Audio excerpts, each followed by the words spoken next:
வணக்கம் உறவுகளே, நான் உங்கள் ஷகிலா செந்தில். எல்லாரும் எப்படி இருக்கீங்க? நான் ரொம்ப நல்லா இருக்கேங்க. இன்னைக்கு காலையிலே எனக்கு டே வந்து 4 மணிக்கு தாங்க ஸ்டார்ட் ஆச்சு. எப்பவும் போல் ஃப்ரெஷ்அப் ஆகிட்டு வந்துட்டு நிலவாசலில் மஞ்சள் பச்சை கற்பூரம் கலந்த தண்ணியில் அழகாக தொடச்சி விட்டுட்டு மஞ்சள் குங்குமம் வச்சு விட்டுட்டு அதுக்கப்புறமா கோலம் போட்டேங்க. எனக்கு தெரிஞ்ச மாதிரி குட்டி குட்டியாக தான் எனக்கு வந்து போட தெரியும்.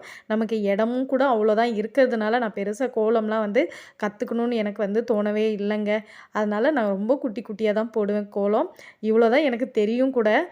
எப்பவும் போல் உருளியில் பூ இருந்துச்சு, அதையும் மாற்றி விட்டுட்டு உள்ளே நம்ம ஹோம் ஸ்டிக்கர் ஒட்டி வச்சுருக்கோம் இல்லைங்களா விநாயகர் கீழே, அது வந்து ஈசானிய மூலைங்க. வடகிழக்கு மூலையை நம்ம எப்போவுமே காத்தோட்டமாகவும் வாசனையாகவும் வச்சுக்கணுங்க.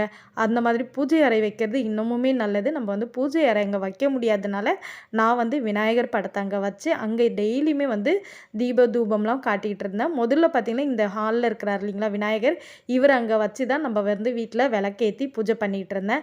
அதுக்கப்புறம் பார்த்திங்களா சரி வீட்டு முன்னாடி விநாயகர் இருந்தால் நல்லது அப்படின்னு சொன்னாங்க பெரியவங்க.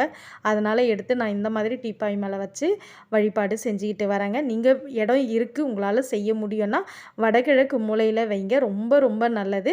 அப்படி முடியாதவங்க அந்த பக்கம் வந்து காத்தோட்டமாக வச்சுக்கோங்க, வாசனையாக வச்சுக்கோங்க. டெய்லியுமே பூஜை பண்ணுற பழக்கம் இருக்கிறவங்க டெய்லியுமே அகர்பத்தி சாம்பிராணி இதெல்லாம் காட்டி விடுங்க. நாங்கள் வெள்ளி செவ்வாய் தான் பண்ணுவோம் அப்படின்றவங்களும் ஒன்றும் பிரச்சனை இல்லை. அப்போ நீங்கள் எப்போல்லாம் வந்து பூஜை பண்ணுறீங்களோ பூஜை பண்ணலையோ, இப்போ மற்ற மதத்துக்காரங்க வந்து பூஜை பண்ணலைனாலும் வாசனையாக வச்சுக்கணும்னு நினைப்பீங்க இல்லையா வீட்டை, அப்போ நீங்கள் இந்த மாதிரி சாம்பிராணிலாம் காட்டி விடுறது ரொம்பவே நல்லதுங்க. இதுக்கு பூஜை பண்ணணும்னு அவசியம் கிடையாது. வீட்டை சுத்தமாக வச்சுக்கிறதுக்கும் வாசனையாக வச்சுக்கிறதுக்கும் பூஜை பண்ணணும்னு அவசியம் கிடையாதுங்க.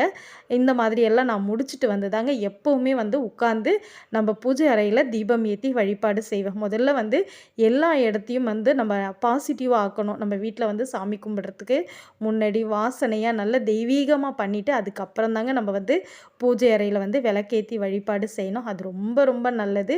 அது ரொம்ப அவசியம் கூட. நான் பாருங்கள் டிவியில் காட்டுற முருகருக்கு கூட நான் கற்பூர ஆரத்திலாம் காட்டுவேன். இது மாதிரி தாங்க நான் பண்ணிகிட்டு இருப்பேன்.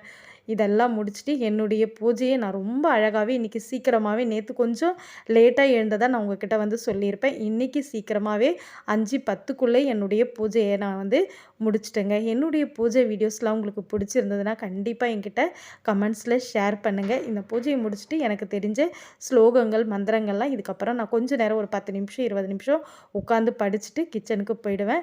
நம்ம சேனல் பிடிச்சிருந்தா கண்டிப்பாக லைக் பண்ணுங்கள், ஷேர் பண்ணுங்கள், கமெண்ட் பண்ணுங்கள். மறக்காமல் சப்ஸ்கிரைப் பண்ணிக்கோங்க. தேங்க்ஸ் ஃபார் வாட்சிங். பாய்.